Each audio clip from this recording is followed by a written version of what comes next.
بسم الله والحمد لله لا إله إلا الله لا نعبد إلا إياه مخلصين له الدين ولو كره الكافرون. آج بڑی خوش قسمتی کی بات ہے، بڑا مبارک وقت ہے کہ حضرت سیدنا عبد القادر جیلانی کی اس بارگاہ میں حاضری ہو رہی ہے. ہم ان کے خلوت خانے میں اس وقت بیٹھے ہیں اور سامنے حضرت کا مرقد ہے. ہمارے نانیالی جد امجد اور دادیالی سلسلہ بھی ملتا ہے. امام عبد القادر جیلانی حسنی بھی تھے، حسینی بھی تھے، اور ان کی تربیت ان کے نانا جو حسینی تھے ان کے ذریعے ہوئی. تو نسباً سلسلہ حسنی ہے، لیکن جہاں تک تربیت، سلوک اور معرفت کا سلسلہ ہے جس کے بلند ترین مقام پر پہنچے، یہاں تک کہ غوث الثقلین کا لقب ان کو ملا، وہ حسینی سلسلے سے ملا. یہاں امیر المومنین علی بن ابی طالب کی زیارت کرتے ہوئے اور امام حسین کے مشہد پر حاضری دیتے ہوئے وہ امام موسیٰ الکاظم کی خدمت میں پیش ہوتے ہوئے اب حضرت سیدنا عبد القادر جیلانی کے دربار میں موجود ہے. اور ہم بہت شکر گزار ہیں فضیلت الشیخ عفیف الدین الگیلانی کے، جنہوں نے بڑی کرم فرمائی، بڑا استقبال فرمایا، بڑی محبت کا ثبوت دیا، اور حضرت مولانا سید ابو الحسن علی حسنی ندوی رحمۃ اللہ علیہ سے خوب واقف ہے. اور ظاہر ہے کہ مولانا ابو الحسن علی ندوی نے رجال الفکر والدعوہ میں سیدنا عبد القادر جیلانی کا زبردست تذکرہ کیا ہے، جس کا ترجمہ تاریخ دعوت و عزیمت کے نام سے ہوا ہے.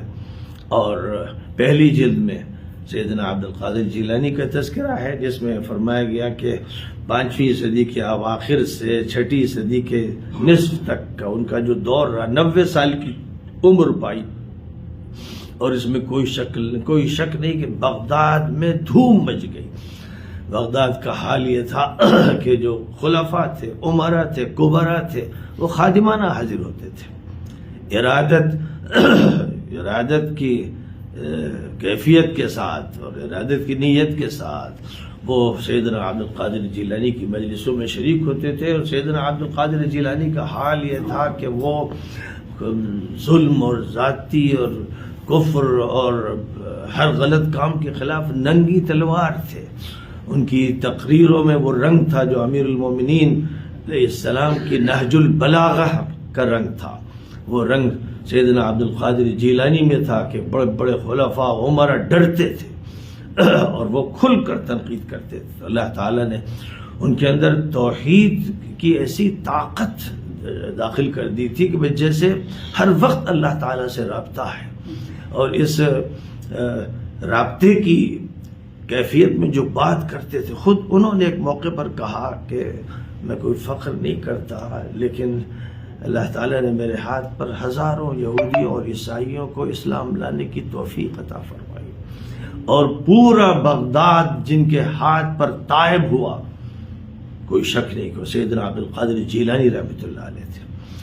اللہ تعالیٰ نے ان کو ایسی تاثیر عطا فرمائی تھی، ایسی قوت عطا فرمائی تھی، ایسا وجدان عطا فرمایا تھا، ایسا منور قلب عطا فرمایا تھا، اور ایسا عالی ذہن عطا فرمایا تھا، اور ایسی تربیت ان کی ہوئی تھی حسنی اور حسینی دونوں خاندانوں میں، جس کا نتیجہ یہ تھا کہ انہوں نے اہل بیت کے جو اثرات ہیں وہ بھی عام کر دیے، اور جو صحابہ اخیار ہیں ان کے اثرات بھی عام کر دیے.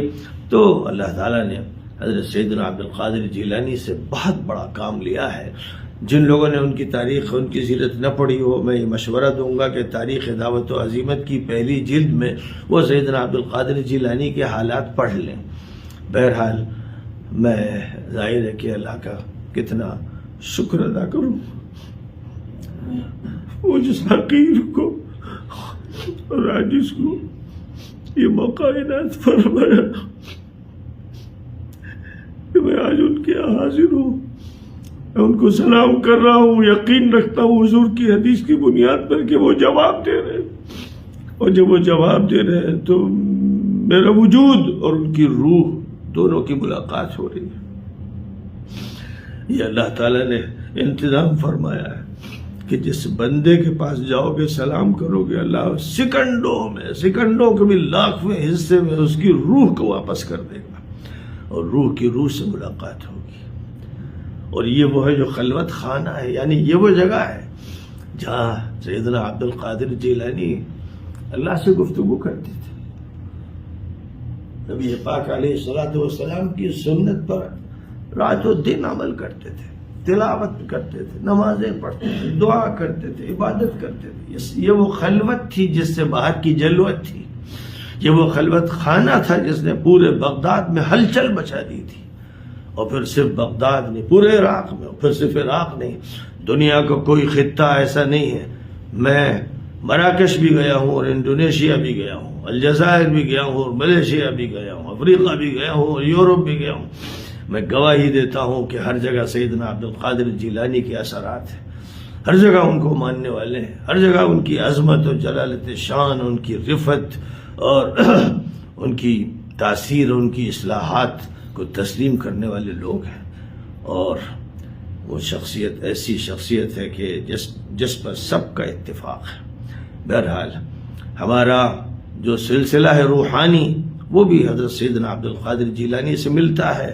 میرے بڑوں نے، خاص طور پر حضرت شاہ نفیس الحسینی رحمۃ اللہ علیہ نے مجھے سلسلہ قادریہ میں اجازت عطا فرمائی، اور دیگر سلسلوں میں بھی اجازت عطا فرمائی۔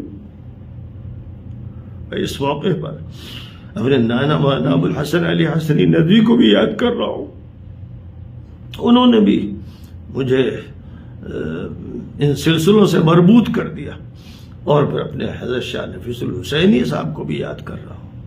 اس خلوت میں، امام سیدنا عبد القادر جیلانی کے خلوت خانے میں، میں اپنے ان بڑوں کو، اپنے والدین کو، اپنے بزرگوں کو، اپنے اجداد کو، اپنی امہات کو، اپنے خاندان کے افراد کو، اپنے محبین کو، سب کو یاد کر کے دعا کرتا ہوں کہ اللہ سب کو یہ اعلیٰ نسبتیں عطا فرمائے۔ اے اللہ اپنا تعلق عطا فرما، اپنے نبی کی محبت عطا فرما، اہل بیت کی محبت عطا فرما۔ اے اللہ جو نبی کو محبوب تھے، اصحاب، ان کی محبت عطا فرما، اور جو تیرے نیک بندے تھے، تیرے اولیاء تھے اور ہیں، اے اللہ ان کے ساتھ اچھا اور گہرا تعلق نصیب فرما۔ اے اللہ اپنے فضل و کرم سے ہماری دعاؤں کو قبول فرما۔ ربنا تقبل منا انک انت السمیع۔ جزاک اللہ خیرا۔